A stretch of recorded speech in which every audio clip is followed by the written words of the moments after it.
యాగాశ్వాన్ని వెతకటానికి వెళ్ళిన తన కుమారులు ఎంతకాలమైనా అశ్వంతో తిరిగి రాకపోవడంతో సగరుడు తన మనుమడైన అంశుమంతుని పిలిచి, నాయనా, ఇంతవరకు యాగాశ్వం జాడ తెలియలేదు. దాన్ని వెతకటానికి వెళ్ళిన నీ పినతండ్రులు ఎక్కడున్నారో ఏమైనారో కూడా తెలియదు.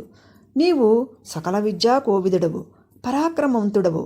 నీవే యాగాశ్వాన్ని నీ పినతండ్రులను అన్వేషించి వారిని క్షేమంగా తీసుకొచ్చి నా చేత ఈ యాగాన్ని పూర్తి చేయించే బాధ్యత నీదే.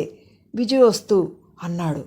అంశుమంతుడు ధనుర్బాణాలు ధరించి యాగాశ్వాన్ని తన పినతండ్రులను అన్వేషిస్తూ పాతాళం చేరి అక్కడ కపిల మహర్షి ఆశ్రమం దగ్గర యాగాశ్వాన్ని చూసి కపిల మహర్షిని కలిసి ఈ యాగాశ్వం తమదని, దాన్ని తీసుకుని వెళ్లేందుకు అనుమతి ఇమ్మని ప్రార్థించాడు. కపిలుడు అంగీకరించాడు. అనంతరం తన పినతండ్రులను గురించి అడుగగా ఆయన సగరపుత్రుల భస్మరాశులను చూపించాడు.